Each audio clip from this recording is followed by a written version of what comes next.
Good evening to one and all. Welcome you all to the daily current affairs session brought to you by Ganesh IAS Academy for the date 10th August 2023 for the news which came in Indian Express newspaper.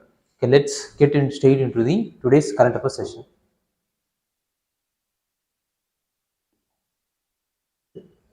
Change Kerala name, state name to Keralam, a Malayalam name. This was the news. That is, Kerala Legislative Assembly has passed a resolution to change the state's name from Kerala to Keralam. Kerala CM has said that Keralam is the name of our state in Malayalam language, and Kerala was formed as a separate state on the basis of language during 1st November 1956. The same day is celebrated as Kerala State Formation Day in the Kerala. Okay, let's look into the details about the news. That is the constitution provision to formation as well as alteration as well as the names of the existing states. Parliament by law form a new state by separation of territory from any state or by uniting two or more state or parts of the state or by uniting any territory or any territory to the part of any state. And also the parliament may by law increase the area of any state, and also they could be able to diminish the area of the state. They could also be able to alter the boundary of any state. Then they could be able to alter the name of the state, like the case of the changing the resolution passed by the Kerala to change the name to Keralam. And since the state legislative assembly has given the approval to change the name, now it is up to the parliament to pass the law to change the name. Only if the parliament has passed the law, only if the parliament has passed the law and the executive order has been passed in relation to that, only means the name will be changed. Otherwise it will be staying as Kerala only.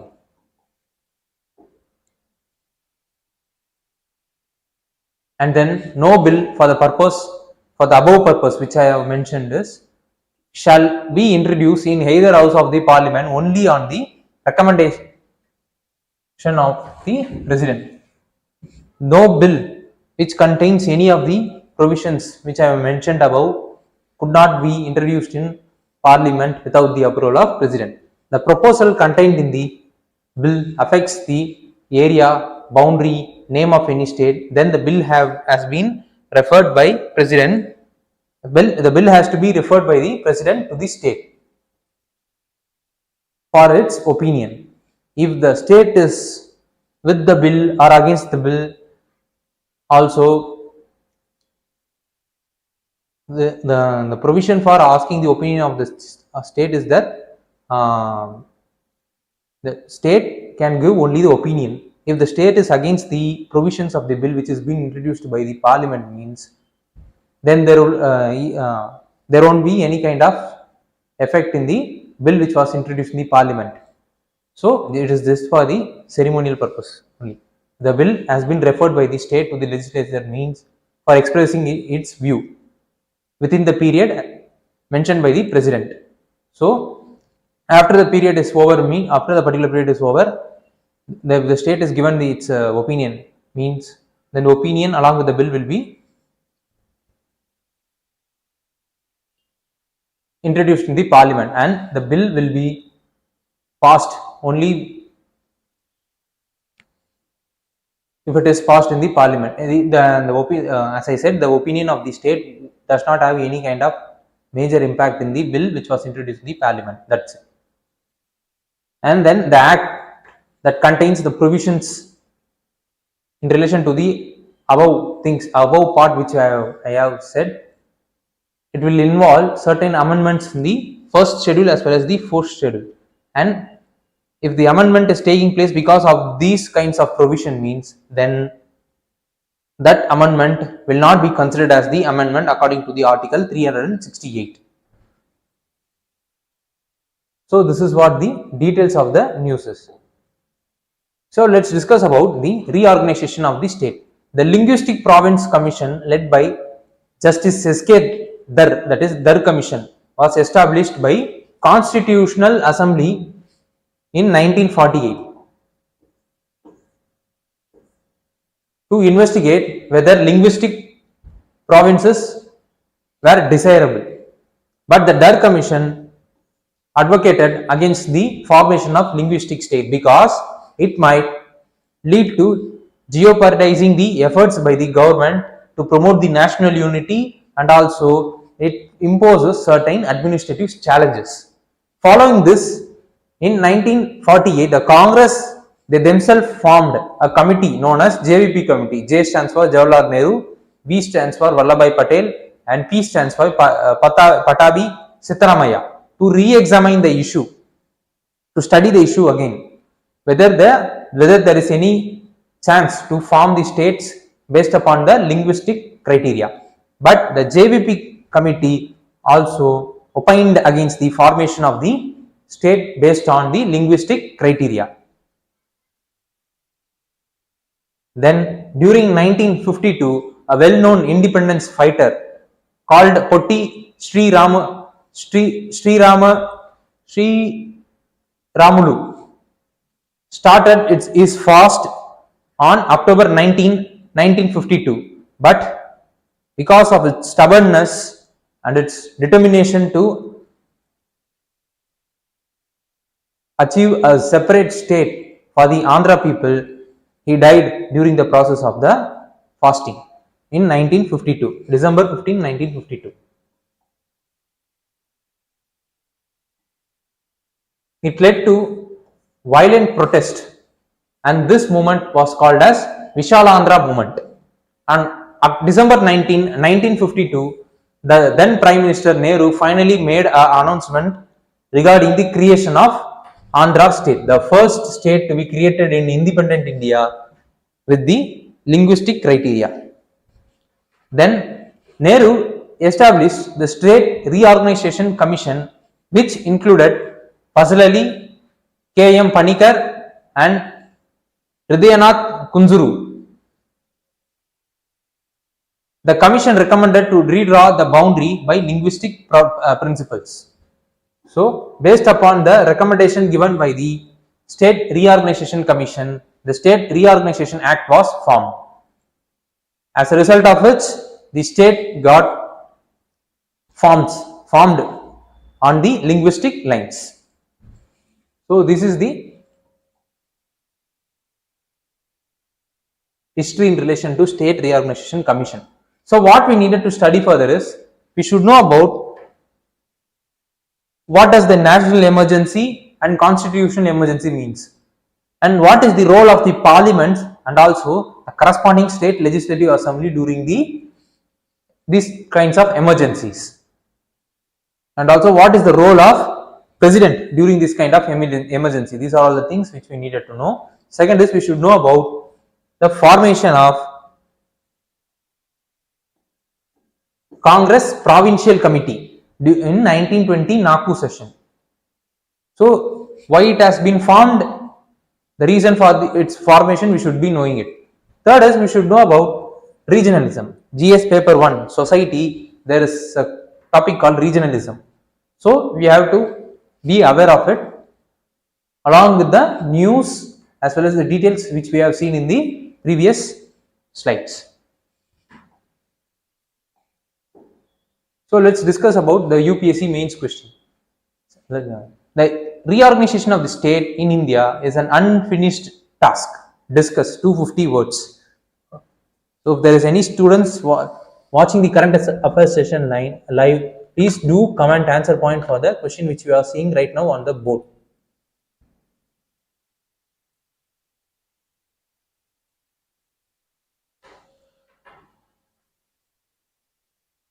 Seeds for growth.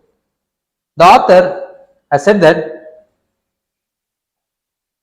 This is the article which came in today's Indian Express newspaper. Here the article author has said that India has achieved food security with production of food grains reaching nearly 330 metric tons. But the demand for chorus seeds, pulses, oilseeds and vegetables are not fully met. As a result of which it is not being available to entire population. So there is the problem of demand as well as supply. So India needed to close the gap between potential productivity and also achievable productivity in most of the grains crops which I have mentioned in the first point. By reducing the cost of production, promoting cultivation, consumption of nutritionally rich crops like millet and focus on quality of produce. So India need to focus on, so if they wanted to promote a crop which is very nutritious, but also at the same time the process through which it is being produced is very qualitative, means the base the base which is required for producing the particular crop variety or a plant is the seed. The seed need to be very quality, and it needed to maximize. So India needed to focus on increasing the availability of quality seed, so that it could be able to maximizing the performance in the process of production of the crop varieties and also the nutrition in the crop varieties. India seed industry was built on the strong foundation during 1960s with the establishment of National Seed Corporation, then policy and regulatory support in 1980s, then introduction of Protection of Plant Varieties and Farmers Right Act 2001, then with introduction of BT cotton in 2002. So these are all the things which made India as the strong producer of seed industry across the world. But so if India wanted to move from quantity to quality, that is from production to increasing the nutrition in the crops through sustainable cropping or sustainable agriculture practices, means then India needed to focus on millet. This is what has been said by the author, because millet is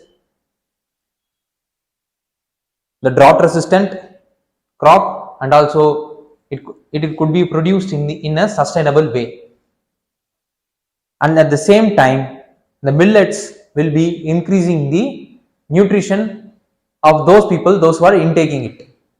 So the availability of quality millet seeds or seeds will enable the quality production in the millet. So seed technology must, what the author has said, the author has focused on seed only, because in order to produce the sustainable agriculture but and also the nutritious output, means the base for all this is the seed, enhanced nutritious seed. This seed needed to be produced by combining the genetic advancement with applied technology to provide enhanced seed of improved varieties having productivity, high input use efficiency, withstand wide range of temperature because of climate change.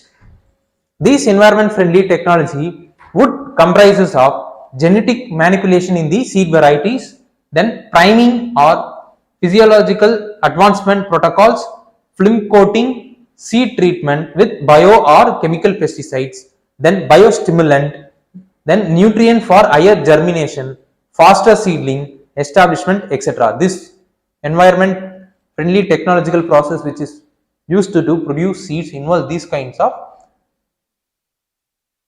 steps. This technology requires, if the technology is going to get implemented in India, means then the government needed to provide certain governance process like robust regulatory mechanism which involves quality seedling and plant material, and along with it the scientific validation for the technologies is also required in India. These are all the other governance change which are administrators needed to do to promote the seed developing technologies in India, as a result of which high enhanced quality seed could be produced, which act as input for producing the sustainable agriculture process as well as the sustainable nutritious agriculture output.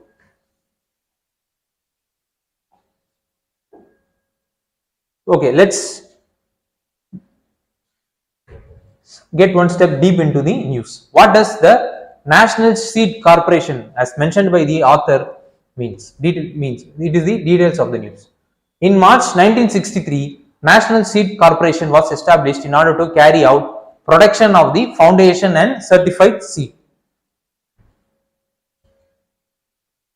The seeds industry places a high priority on production of hybrid crops, oil seeds as well as pulses. The NSE have developed a thorough quality control procedure to make sure that farmers receive high quality seed. The government of India owns 100% stake in it, and it is the category 1 mini Ratna company, and then it comes under Ministry of Agriculture. NSE established 4 quality control laboratories, each in New Delhi, Secunderabad, Bhopal and Suratgarh, to carry out seed testing and assess the quality of seeds. Okay, let's discuss about Protection of Plant Varieties and Farmers' Right Act 2001. To establish the effective system for protection of plant varieties, the rights of farmers and plant breeders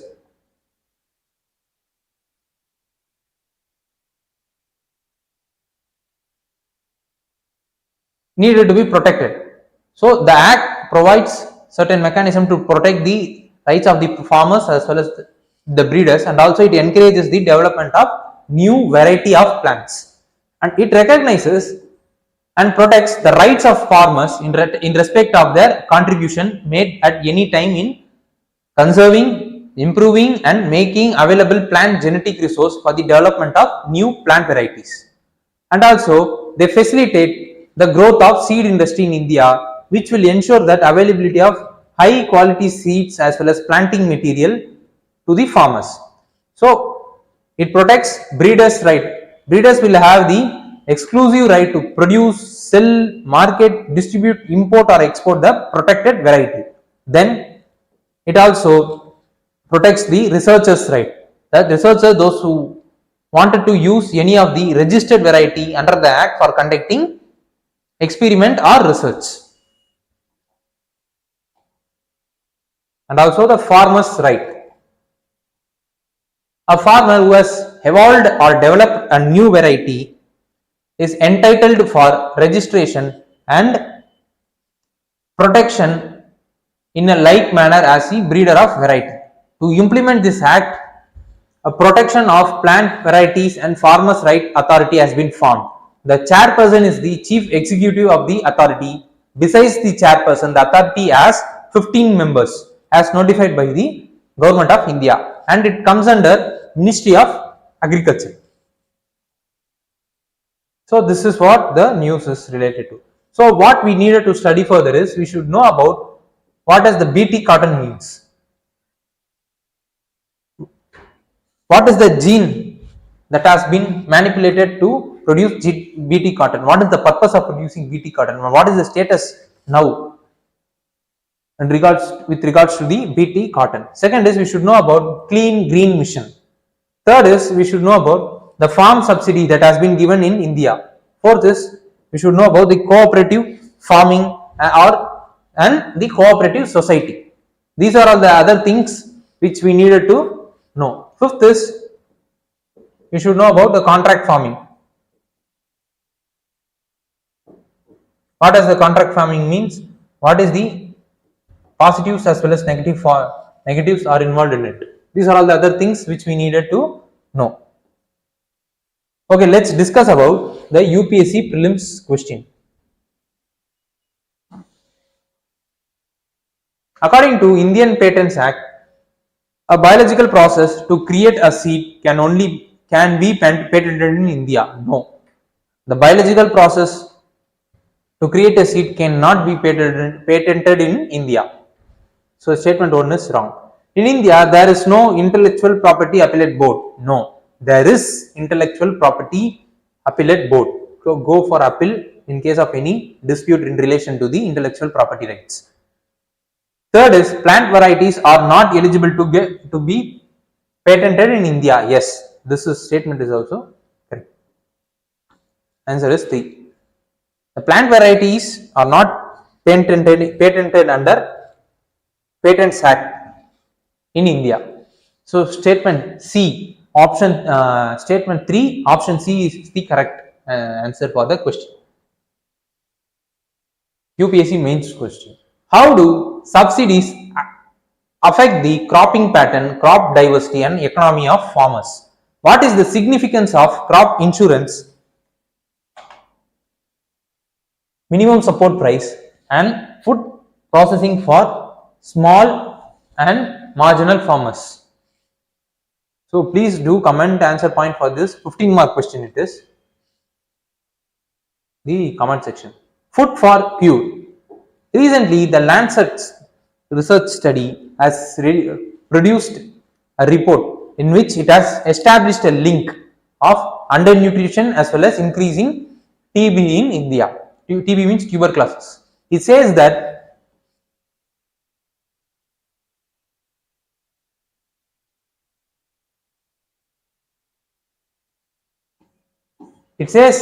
addressing undernutrition could reduce the cases, the TB cases by 70% in, this is in not in vulnerable areas. In vulnerable areas, the people, those who are mostly affected by the TBs, and other people, those who are healthy people will also get, who has high chances of getting TB because of the surrounding people. If in those areas will be called as vulnerable areas. If you are introducing the nutritious element in those area, and the people are consuming the nutritious food means, then those people, those who are vulnerable to get affected by the TB will be reduced in by the percentage of 70 in those areas. And it also reduces incident of mortality among the infected people. In the previous second point, it is about addressing the undernutrition issues among the people, those who have very high chance of getting infected by TB because of the surrounding people, those who are already affected by the TB. And in the next case, the nutritious intake could reduce mortality among those people, those who have been infected by TB.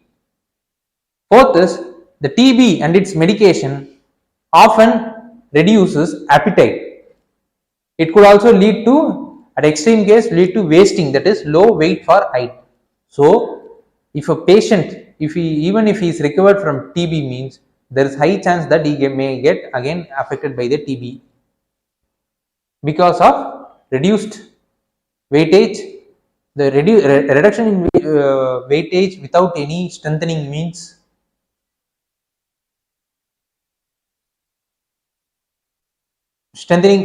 there is no intake of nutritious food in him.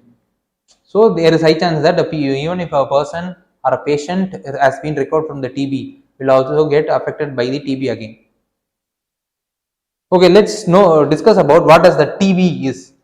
TB is caused by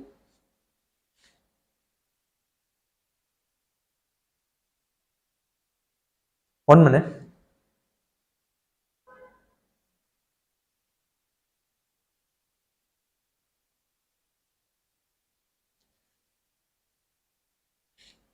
TB is caused by bacterium called Mycobacterium tuberculosis belonging to Mycobacteriaceae family.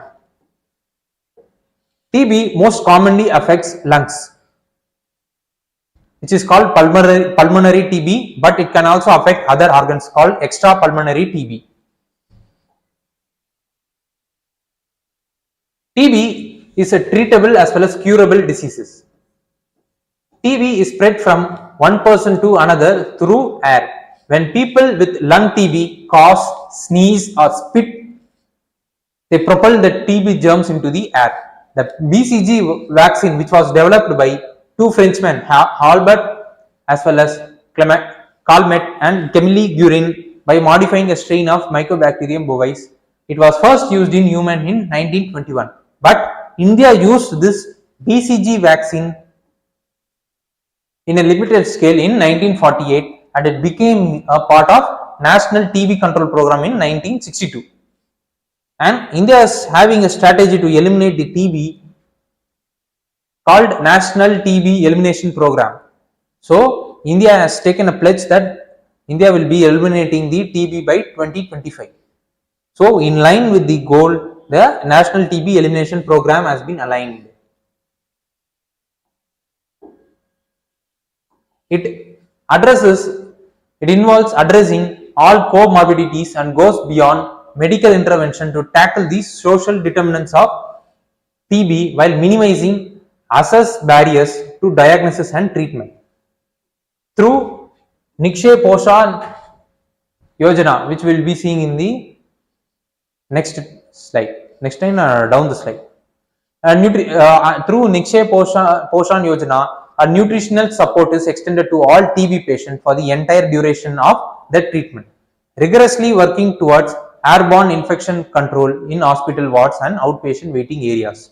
And it has the provision of chemoprophylaxis against the TB diseases in pediatric contacts of TB patient and PLHIV patients.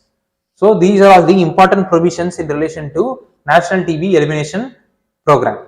What does the Nikshay Poshan Abhiyan is? It was launched by Ministry of Health and Family Welfare. It aims to support every TB patient by providing a DBT, that is direct benefit transfer of rupees 500 per month for nutritional need. But this 500 rupees, how it will be enough for a person to take nutritional intake is not known. What we needed to study further is, we should know about global end TB, and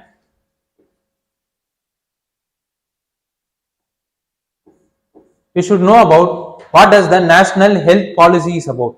Third is, we should know about the sustainable development goal. Fourth is, we should know about the constitutional provision related to health. So these are all the other things which we needed to be aware of, apart from the details which we have seen in the previous slide. Okay, this is the UPSC mains question which was asked in relation to the news which we have seen in the previous slide. Can overuse and free availability of antibiotics without doctor prescription be a contributor to the emergence of drug resistance disease in India? What are the availability mechanism for monitoring and control? Critically discuss the various issues involved. 15 marks. So please do comment answer point for the question, right, because which we are seeing right now on the board. Army to buy 650 high mobility vehicles 6x6 along the line of actual control and also line of control, that is Pakistan border, as a part of India's increasing infrastructure in the border areas. So India is going to buy 650 high mobility vehicle with material handling crane, which will enable the army to transport ammunition and heavy equipment in mountainous area along the LAC in Ladakh and Sikkim, and also in desert terrain along the Pakistan border. Okay, let's discuss about what does the high mobility vehicle is about. High mobility vehicle will boost the army capability to transport heavy ammunition across terrains. The material handling crane will make loading as well as unloading of vehicle faster and reduce manual effort. It can be used in operations, especially in desert, to ferry infantry troops and keep them in phase with the rapidly advancing armored column. The 6x6 HMVs will have a payload capacity of at least 8000 kg and tow a minimum load of 20 ton. The platform should facilitate modification for other uses, including carrying of troops, carrying container on the flatbed and specialist roads. The vehicle should be able to operate in extreme temperature and weather condition and be transported by Indian Air Force IL-76 and C-17 transport aircraft and broad gauge military bogies. So right now the request for information has been announced by the Defence Ministry in relation to the purchase of vehicle. So let's discuss about what does the request for information is about. It is the formal process for gathering information from the potential suppliers. RFIs are required for information, are intended to be written by customers and sent to the potential suppliers. An RFI is typically the first and most broad series of requests intended to narrow down a list of potential vendor candidates. And RFI can be very useful in situations where an organization has little knowledge on possible vendors and want to reduce the time and cost of evaluating vendors. So this is what the request for information is, and the positive side of the request for information. Basically, through this process,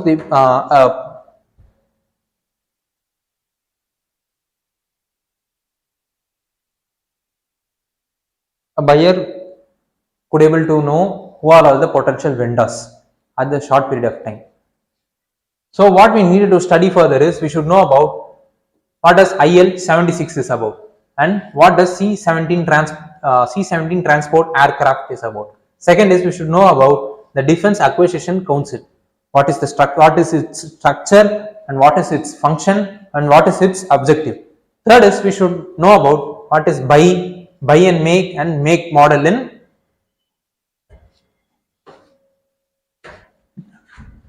defense procurement. These are all the other things which we needed to be aware of. Okay, let's just know the questions related to the news which we have seen in the previous slide. UPSC means question: keeping in view India's internal security and analyze the impact of cross-border cyber attacks. Also discuss the defensive measures against these sophisticated attacks. So please do answer point for the question which you are seeing right now on the board.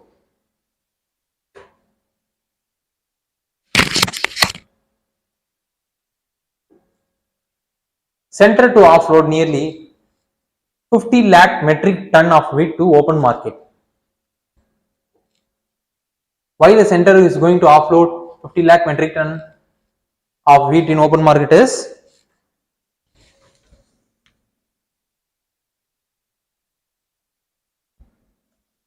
because of rise in the price of the products.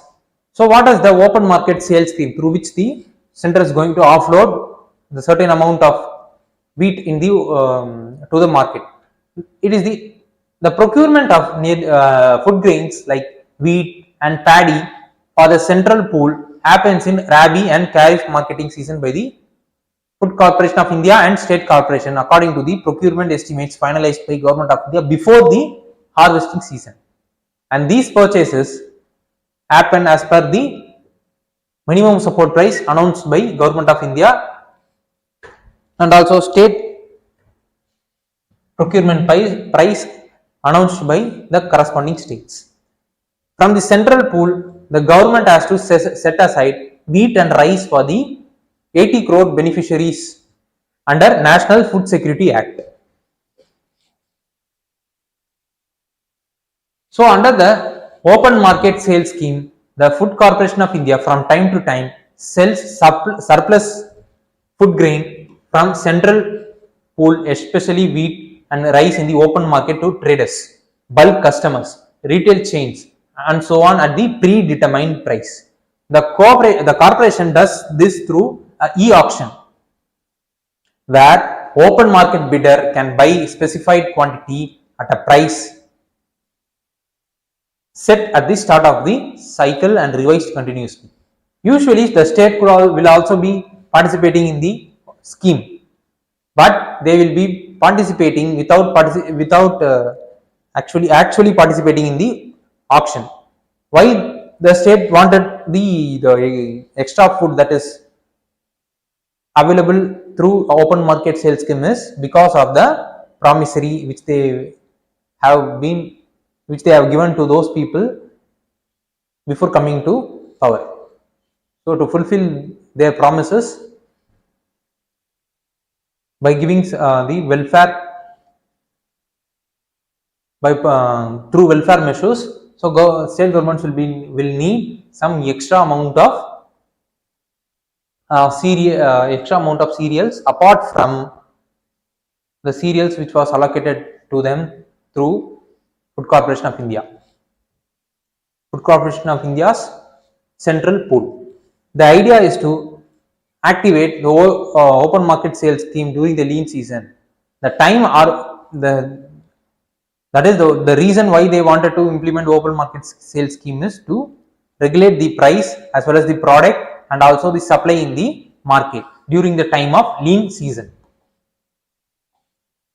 This is right now because we could be able to see that most of the vegetables as well as rice grains and other wheat grains and the other cereals are getting increased.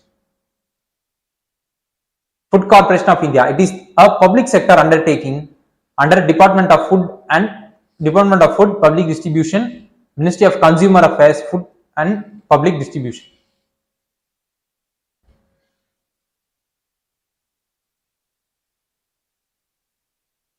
FCI is the statutory body set up in 1965 under Food Corporation Act 1964. It was established against the backdrop of major shortages of grains, especially wheat during those times. It has primary duty to undertake purchase, store, move, transport, as well as distribute and sell the food grain and other foodstuff.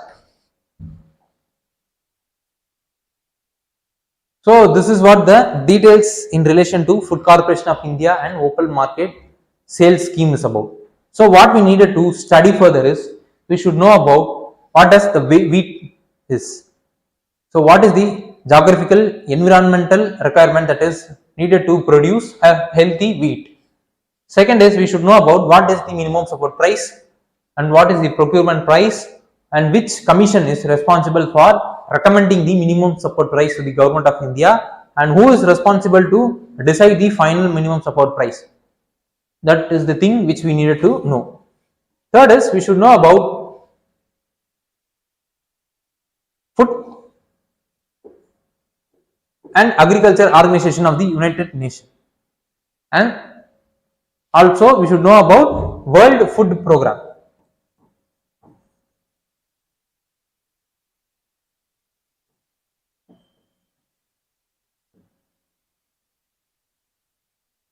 So these are all the things which we needed to be aware of.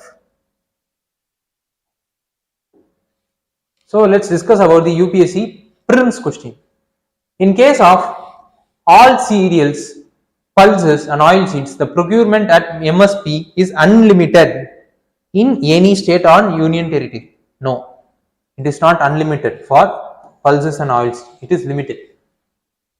In the case of rice and wheat, it is unlimited. In the case of cereals and pulses, the MSP is fixed in any state at a level to which the market price will never rise. No, this is also wrong. So the statement answer D, neither one nor two is correct. Since both the statement is wrong, option D, neither one nor two is the correct answer. UPSC mains question. What do you mean by minimum support price? How will MSP rescue the farmers from the low income trap?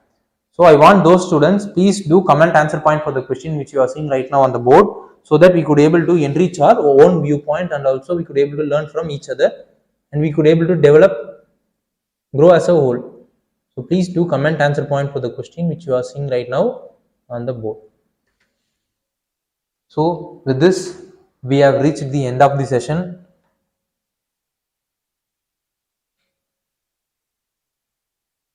So please do like, comment, share and subscribe as well as hit the bell icon so that you will be receiving the daily current affairs session notification and any other important notification that will be brought to you in the near future by Ganesh IAS Academy. So please do subscribe as well as share so that everyone could able to benefit from the daily news current affair analysis. So thank you.